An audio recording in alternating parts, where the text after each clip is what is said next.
Hi guys, welcome back to our channel. இன்றைக்கி dinner recipe தான் பார்க்க போகிறோம்.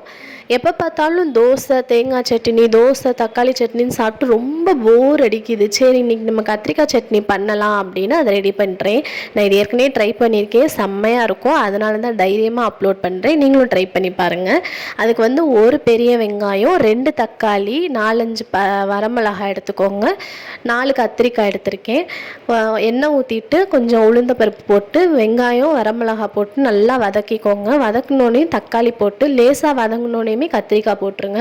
இந்த கத்திரிக்காய், தக்காளி ரெண்டுமே வந்து நல்லா வதங்கணும். அப்போ தான் நமக்கு சட்னியில் வந்து அந்த பச்சை வாசனை வராது, கத்திரிக்காய் வாடை வராது. அதனால் நல்லா வதக்கிட்டு தேவையான அளவு உப்பு போட்டு ஸ்டவ் ஆஃப் பண்ண போகிறதுக்கு முன்னாடி லைட்டாக புளி மட்டும் சேர்த்துக்கோங்க. இந்த அளவு மட்டும் புளி சேர்த்து ஸ்டவ் ஆஃப் பண்ணிக்கோங்க. ஆறுனோடனே ஒரு மிக்சர் ஜாரில் மாற்றி நல்லா அரைச்சி எடுத்துக்கோங்க. நான் 2 மிளகாய் எடுத்து வச்சுட்டேன், ஏன்னா அதுவே காரம் வந்து சரியாக இருந்துச்சு. இந்தமாதிரி தண்ணி மிக்சியை கழுவி ஊற்றின தண்ணி ஊற்றி மிக்ஸ் பண்ணி எடுத்துக்கிட்டேன். அப்புறம் சரி தாளிச்சிடலாம் சட்னின்ட்டு கொஞ்சமாக எண்ணெய் ஊற்றி கடுகு, கருவேப்பிலை மட்டும் போட்டு தாளித்து ஊற்றிட்டேன். சூப்பராக இருந்துச்சு கத்திரிக்காய் சட்னி. நீங்கள் கண்டிப்பாக ட்ரை பண்ணி பாருங்கள்.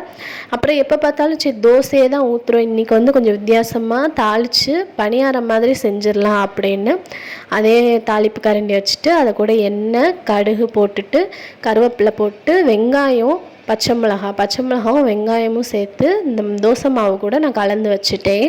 நல்லா மிக்ஸ் பண்ணி வச்சுட்டு பனியார் சட்டியில் ஊற்றி எடுத்துட்டேன். இப்போது உங்கள் குழந்தைங்களும் இந்த மாதிரி ஏதாவது காய்கறி சாப்பிடாமல் இருப்பாங்கள்ல, பீட்ரூட்டு, கேரட்டு, கத்திரிக்காய், எந்த காய் சாப்பிடாமல் இருந்தாங்கனாலும் அதை இந்த மாதிரி சட்னியாக நீங்கள் அரைச்சி கொடுத்தீங்கன்னா அவங்க கண்டிப்பாக சாப்பிடுவாங்க. நீங்களும் வீட்டில் ட்ரை பண்ணி பாருங்கள். நிஜமாகவே வந்து இது கத்திரிக்காயில் தான் செஞ்சோமா அப்படின்ற அளவுக்கு உங்களுக்கே இதுவாக இருக்கும்.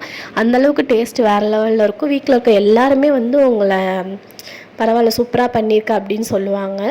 பணியாரமும் ரெடி ஆயிடுச்சு.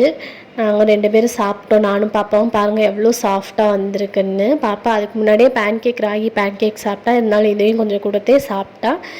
அப்படியே நம்ம மாம்ஸுக்கும் சுட்டு ஹாட் பாக்ஸில் எடுத்து வச்சாச்சு. அவங்களும் வேலை முடிச்சு வந்தோடனே சாப்பிட்டுக்கிட்டோம் அப்படின்னு. நானும் பாப்பாவும் சாப்பிட்டு நாங்கள் தூங்குறதுக்கெல்லாம் எல்லாம் ரெடி ஆகிட்டோம். சரி, நானும் சட்டுப்பட்டுன்னு இடத்த காலி பண்ணுறேன். சப்ஸ்கிரைப் பண்ண மறந்துடாதீங்க. டாட்டா.